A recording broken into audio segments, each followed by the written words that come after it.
with the goal of pushing the disunity and pushing the violence or the rioting and the protesting. They were trying to cause a disunity in this country that made people go, well, maybe we would be better off without Trump.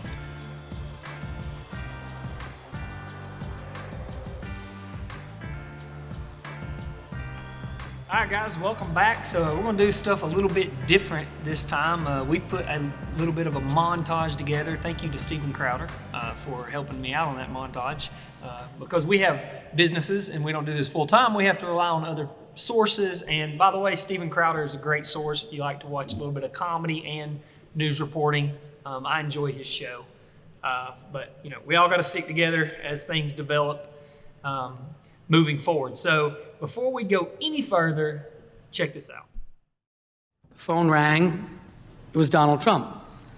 And how Senator Lee explains it is that the phone call goes something like this. Hey, Tommy, Trump asks, and Senator Lee says, this isn't Tommy, and he hands the phone to Senator Tuberville. Senator Lee then confirmed that he stood by as Senator Tuberville and President Trump spoke on the phone. And on that call, Donald Trump reportedly asked Senator Tuberville to make additional objections to the certification. The impeachment manager, Mr. Cicilline, correctly and accurately quoted a newspaper account, which the distinguished senator has taken objection to. So we're happy to withdraw it. It's not true. And it's on the grounds that it is. It's not true. That's what it is. I'm honored to stand up and fight for you and our nation. See that we check will be mark standing strong on on Jennifer January Lynn? 6th in D.C. with you. We are bringing the cavalry, Mr. President. We are bringing the cavalry. That's That what was the consistent message. came out, and she said she's never been Twitter verified. So I'll be there with you. We're going to walk down. We're going to walk down to the Capitol. Can't vote on fraud, and fraud breaks up everything. Nary a doesn't cut it? there. When you catch somebody in a fraud, you're allowed to go by very different rules. So I hope Mike has the courage to do what he has. About rhetoric, about a constant drumbeat of heated language. Well, as I'm sure everyone watching expected, we need to show you some of their own words.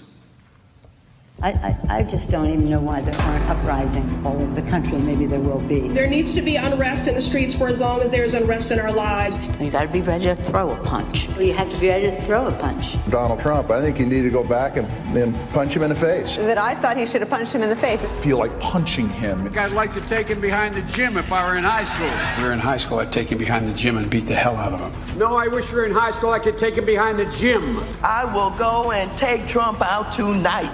Take him out now. When was the last time an actor assassinated a president? They're still going to have to go out and put a bullet in Donald Trump. Show me where it says that protests are supposed to be polite and peaceful. And you push back on them, and you tell them they're not welcome anymore, anywhere. I have thought an awful lot about blowing up the White House. Please, get up in the face of some Congress people. People will do what they do. I want to tell you, Gorsuch, I want to tell you, Kavanaugh, you have released the whirlwind, and you will pay the price.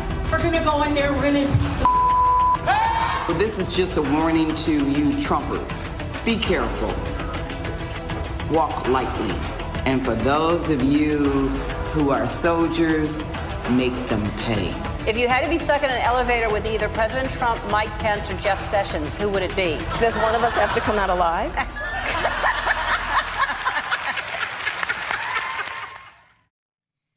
All right, so what we're going to talk about in that montage, I guess you saw a lot of different things that we kind of highlighted. And now that the impeachment trial is behind us and Trump is 2-0 versus impeachment, we're going to talk about all the many different ways in which the Democrats just straight up lied through it. Like it was, it was bonkers to me how many times they just straight up lied through this process and how little the media said anything about it. I guess that shouldn't be shocking at this point. That's not surprising at all. But it should be shocking, right? It's shocking. It's no less just at this point, just shake your head. But it's not surprising at all. I mean, the whole thing is based on a lie to start with. That Joe Biden got more votes than Donald Trump is nothing but a lie. So, there's this old, saying that your parents might have said, but, one lie begets another lie. And once you start lying, then you have to tell more lies to cover up your first lie. Yeah. So as we start to dive into these things, I want to pose a question. I want you to ask yourself, okay? Maybe you're, I'm guessing if you listen to us at this point, you believe in our narrative, but maybe you're not. Maybe you don't. Maybe, you believe in a different narrative, or maybe you want to share this video with someone in your family or your friends that believes in the alternative narrative. But I want to ask yourself, I want you to ask this, I want to pose this question, I want you to ask yourself throughout.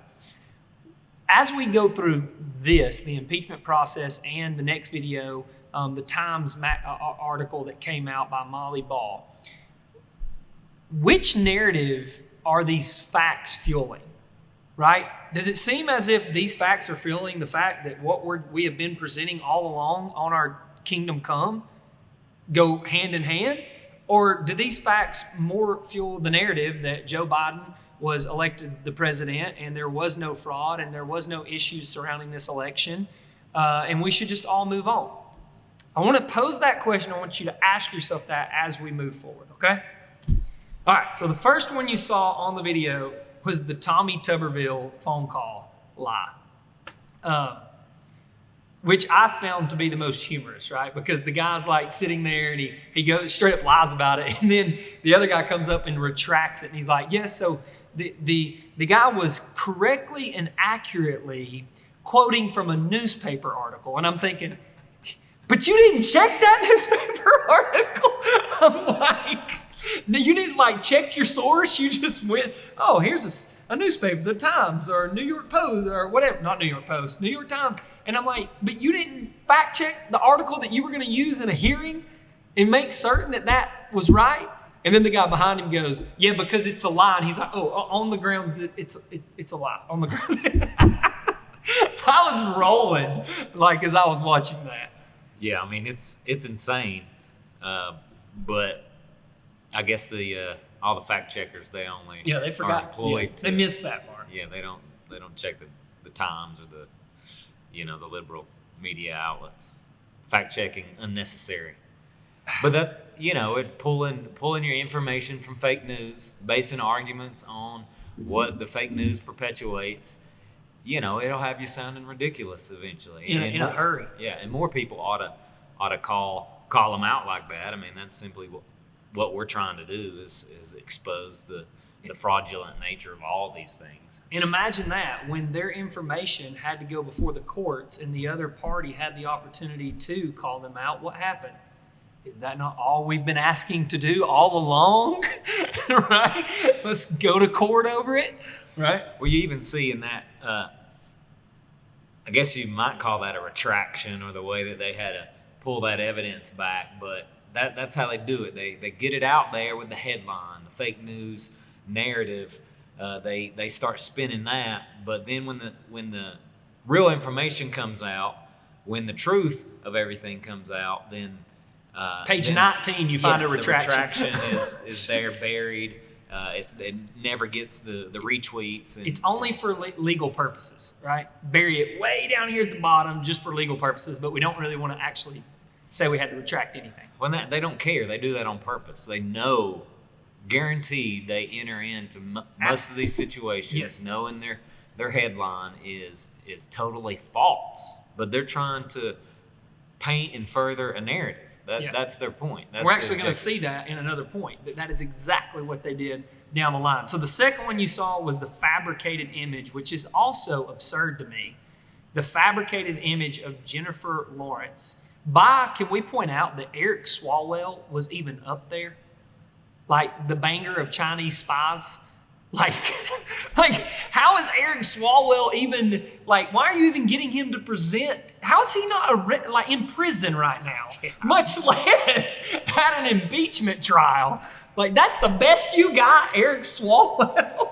He was already one of the most embarrassing Congress people, and then it comes out that he's for years compromised by having sexual relations with this Chinese Chinese spy that made her rounds through the left coast Democrats, it seems. And so that he's up there, that anybody can take what that clown has to say seriously, or that you would be looking to him to validate your argument.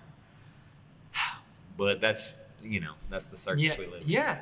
And it came out, I think today or yesterday, that House managers actually knew that it was a Photoshopped image. Like you said, they knew it was Photoshopped, but they went forward with it anyways. Then you had Jennifer Lawrence come out and go, yeah, so I've never been Twitter verified, like, ever. So that wasn't me. And it's like, you're photoshopping an image to prove a narrative, but like you said, their narrative is lies beget lies beget lies, and you have to continue to lie. It's like any kid that gets caught in a lie, right? What does he have to do immediately? Like you said, he has to lie again and lie again and lie again. And so now they're having to fabricate lies just to be able to perpetuate this narrative, because there's not enough truth anymore to be able to perpetuate The truth is, if you have to lie, then the truth is obviously not on your side. And then we go on to the next point. You have Trump, the clearly and poorly edited video that my 8-year-old niece could have done on iMovies. I mean, like, it was horrific. Wasn't even a clean edit. Yeah. I know. I could have done better in 3 minutes. Actually, I did do better in 3 minutes on my iPhone with iMovies. I'm like, well, who's doing this stuff? Like, what was that intentional? Like, are you intentionally doing such an unclean edit? Because surely to God, you weren't intentionally trying to do something. Maybe that's how low they think of the intelligence of the people who they're trying to persuade, or how easy it is for people to grab onto things and run with it. I mean, I think we're all perhaps susceptible to the things that validate our own point of view, but yeah, that was pretty pathetic. Yeah, when Snoops and Newsweek has to come out and say, yeah, that wasn't really taking the context appropriately. When Snoops gets on your side, Snopes. When Snopes gets on your Snoop's dog and Snopes. When Snopes gets on your side in Newsweek, becomes conservative all of a sudden. That was a pathetic lie. Extremely pathetic, because they totally took out peacefully and patriotically. I mean, we played you the actual video. I mean, how do you take that serious? Like, how do you take these people seriously when, I mean, they're talking about that Trump incited violence, right? And we're going to get to this rhetoric thing. But when you do something like that, I mean, how is that not inciting violence?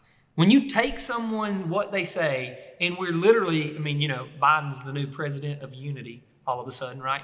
But you're literally chopping it up to be able to present it as if he's trying to divide and incite violence so that unity is not even able to be had.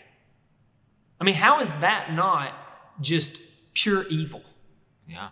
They're gaslighting the population by deceiving them and creating a false reality in their minds. And they've been doing it for, I mean, at least 5 years with Trump, from the time he came down the escalator. I mean, I was having a conversation the other day with a guy who was saying, how could the president call all Mexicans rapists and thugs? It's like, well, he didn't. But if you've listened to CNN tell you he has, by selectively editing video footage and putting it on repeat over and over and over again for the last 5 years, Charlottesville, so many other instances where they've done that, that has created the violence that we've seen in the last. Yes, and that is the process, that same process, I'm glad you brought that up, that same process they did in this clearly edited video. Maybe it hadn't been as poorly edited as this one was, but that same process has been done, like you said, for 5 years. For 5 years. I literally had a conversation with a gentleman on Facebook about that exact point, about him calling all Mexicans rapists and murder. I'm like, that's not what he said. Go listen to the whole clip.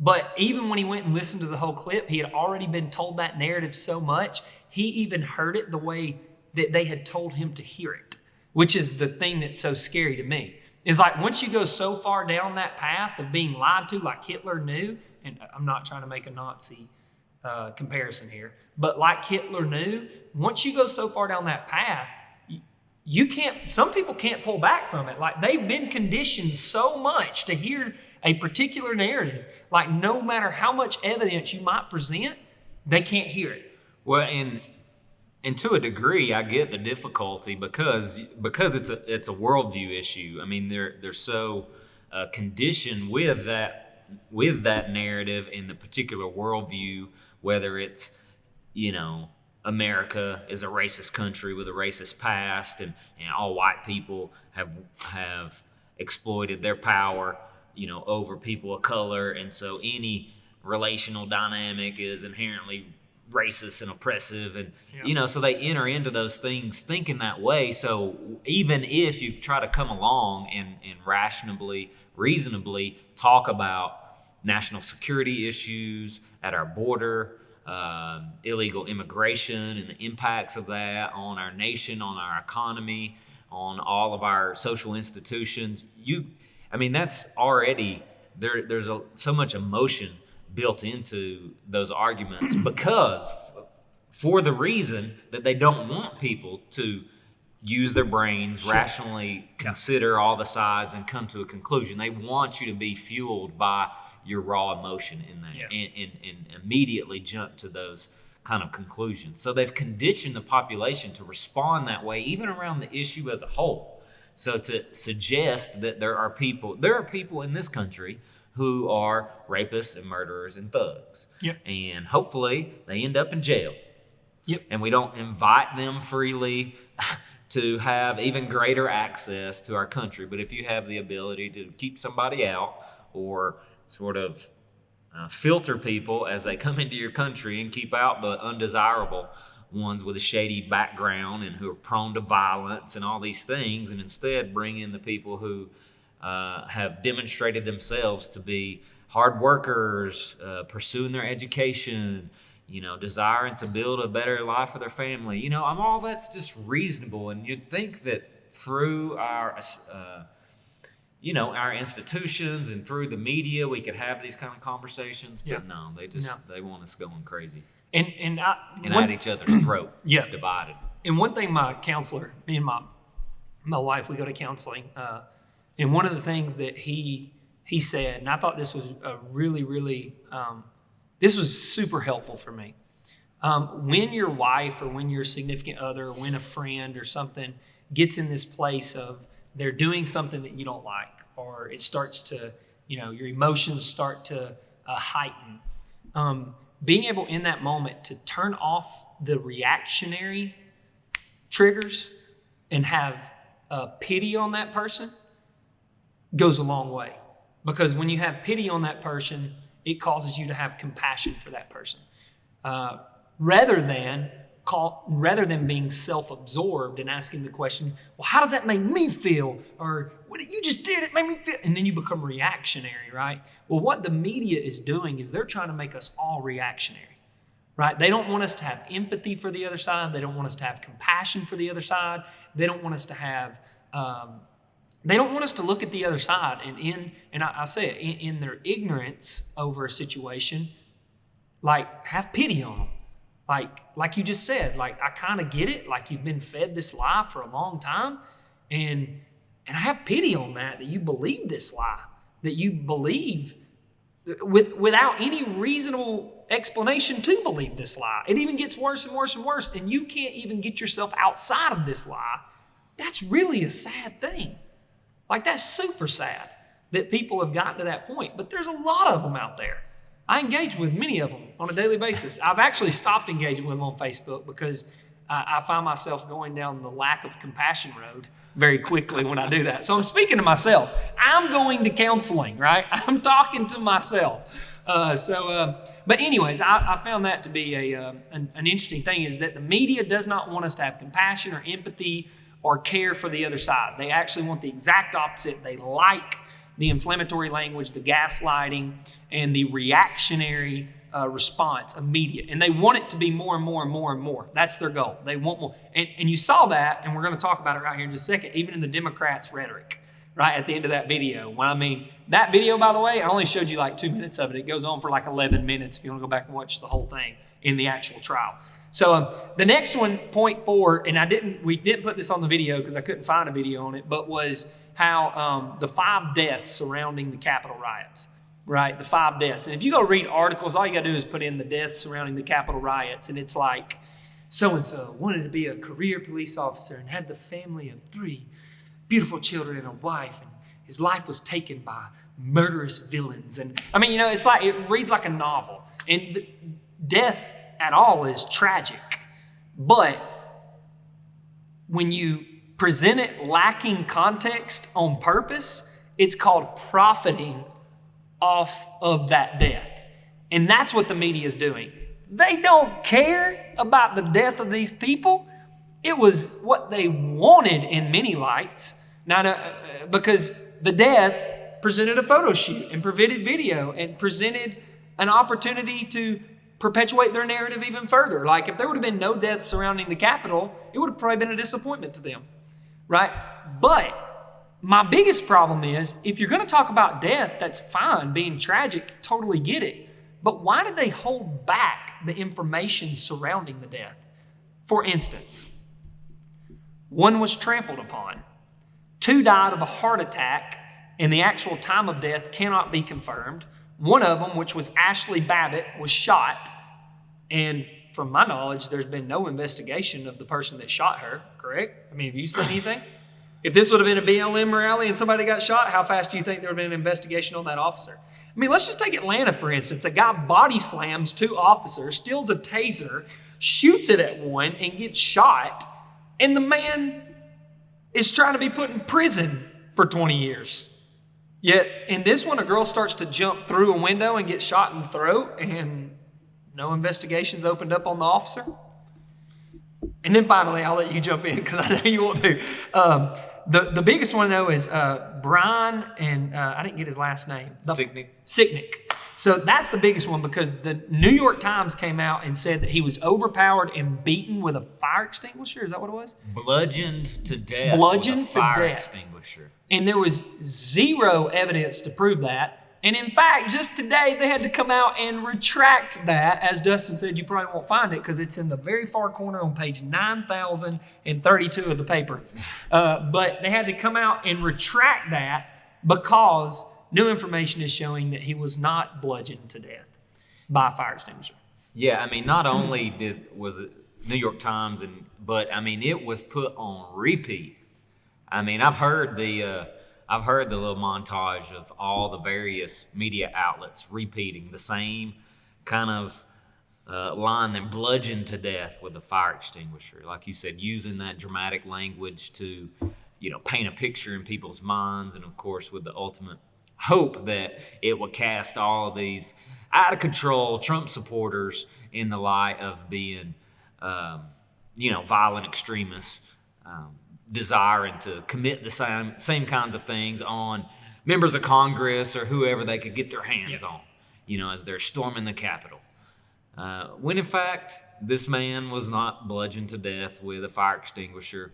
In fact, the details that are coming out is that he didn't even die on the scene. He called his brother and said, I got pepper sprayed a couple times. That was all. And he died later on. Yeah. And in fact, the timeline is very suspicious. And there's some articles and an investigation being done on Revolver website and media outlet there who they're really going pressing into the details surrounding it. I just invite people to take a look at it. But yeah, I mean, it's one of those things where you can kind of go down the rabbit hole and on Ashley Babbitt too, but yeah, as well. That's why I just you're holding back. I can tell. I mean, and I don't know these things for sure. We're just people, like you said earlier, with a lot else going on and not spending our time entirely investigating all of these things. But yeah, I've seen some things about the officer who shot her, his involvement in some things,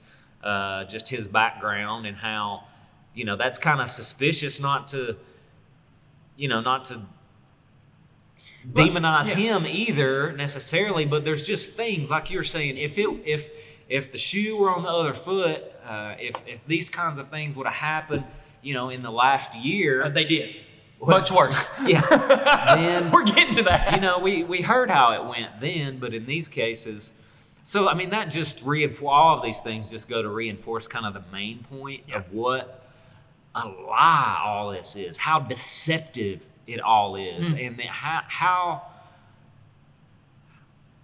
gullible or willing to be misled. Those are such good words. Yeah. How willing to be misled. See, that's called compassion, because he wanted to say something else, but he used gullible. Well, gullible's not a very. It's better than what it could have been. Yeah, sure. So okay, let's go there. So the last one we talk about is, they say that Trump's rhetoric is inciting violence, right? That his rhetoric that they selectively edited to make it sound more like inciting violence, incited violence. Now the problem with that is this. If you look at when Trump's speech started and ended, the people that rioted at the Capitol would have had to have ran the fastest mile the world has ever seen. It would have been world-breaking, and there would have been a lot of them do it to be able to make it to the Capitol to be able to pull this off. So what I'm saying is the people he gave his speech to were not even the people that rioted at the Capitol, right? So if this was all set up, you're poor at it. You don't know how to set things up. You should have given it a little bit more time before you went and stormed the Capitol. Not to mention, maybe there was some other people that were already at the Capitol there, intending to, like Jaden, that Jaden X. Jaden X. Huh? Like maybe him when he had some video. Remember they said it was so scary in there? And then that video footage, maybe I'll pull it up in the next video. He's like, we did it! It's so fun, we're here, I can't believe it! Right, and I'm like, man, he sounds so scared. I'm like, and then I think she's a CNN reporter's with him, and he's like videoing her, and she's like, yeah, I can't believe we made it in here either, it's so exciting. Hey, you're not filming me, are you? And he's like, no, I didn't film you. Hey, ma'am, he's a liar. He filmed you, and he dropped it on YouTube. I'll edit that out. He didn't edit that out like he said he was going to. So you see this going back to the point of it's just Trumpians, Trump supporters that went in the Capitol building. Well, no, Jaden X is very much not a Trump supporter. He actually has video of him saying, we're going to go take that mother effer out of the White House now. We're not waiting for an election. We're taking him out. And I'm like, oh, okay. That wasn't covered, and now CNN is using his footage. CNN used Jaden X's footage to show the Capitol riots. They had him on that and night. Then they had him on the same night. They were interviewing him. That's before it came out, that he's crazy. Who he is and what his record is. But it's absurd. It's all absurd. Yeah, and just that there are other people that were there, and the investigations are being done. We're going to find out. I wouldn't say that they're all Antifa or Black Lives Matter. They could have been, and people are suggesting that there are like white supremacist groups or even kind of Ukrainian-linked neo-Nazis who are involved in many of the events and it could have just been numerous years ago. Somebody that they said, we'll give you $10K to go in there and do it. Yeah, not all of anybody these things. would be at that point. Then plenty of other people who are just there in the moment kind of get led in as well. You see the video of the Capitol Police opening the doors for them and all these things, almost inviting them in. I mean, it's not a hostile situation for many of the people in the place. And then, of course, in a lot of photo shots. AOC said it was very scary. Although she wasn't there. A lot of photo shot opportunities for the guy in the Viking helmet, So sure. It's just like it seems much more like a publicity stunt or something that they wanted to build the exact narrative that they have off of these events to try and distract really from this stolen election. Yeah. They want to change the subject real quick and bring Trump, make him the bad guy again. Kind of like retract from that, but also I would say they want to retract from the fact that Joe Biden has literally laid down and signed 52 executive orders. 52 executive orders, and that's coming from the guy that said this. There's not going to be any delay on the tax increases. No, well, I got to get the votes. That's why, the one thing that I have this strange notion. We are a democracy. Some of my Republican friends and some of my Democratic friends even occasionally say, well, if you can't get the votes by executive order, you're going to do something. Things you can't do by executive order unless you're a dictator. We're a democracy. We need consensus. Got to take a quick break. All right, so that's literally what Joe Biden just said. He said, we have a democratic process, and, that would be what a dictator would do. But Joe Biden is governing exactly like a dictator would govern. Well, he's at least signing the paper. I'm not going to say Joe Biden is doing the governing, but he's signing the paper. So, well, that just, it shows all of these things show how desperate they were to regain power, the lengths that they would go to lie and deceive the population, even still in an election, I would say even orchestrating a global pandemic to enable their widespread mail-in voting and other fear tactics. Maybe it's time to transition because that is next. Well, we're talking about all the many lies, and even last year with all the things that happened across the country in the various protests, turns riot and looting, and you don't see the same kind of accusations toward all that. So, well, Trump comes out and condemns he comes out and says, go home, right? As soon as it breaks that there's Capitol rioting. He comes out, condemns it, and says, go home immediately. Could he have done it? Some people go, well, he could have been a little bit more harsh about it. Okay? Cities were being burnt down, and I still can't find a clip of any Democrats, at least Pelosi, Schumer, any of them that came out and said, this is wrong, we need to stop. No, what you see is, well, they're mainly peaceful. Right? It's mainly peaceful protesting. It's on fire, people. Like, what are you talking about? Like, the city's on fire. Like, it's not peaceful. Right? And so, like Dustin's saying, just the absurdity of all this. At the Capitol, couple thousand. Nobody really but Ashley Babbitt, which one person's a tragedy. And all these hundreds of thousands peacefully protesting out here, and they acted like it was World War III. And then back here, the summer of love. Like, our cities are burning down, but it's mainly peaceful. Like, just the absurdity. It's absurd.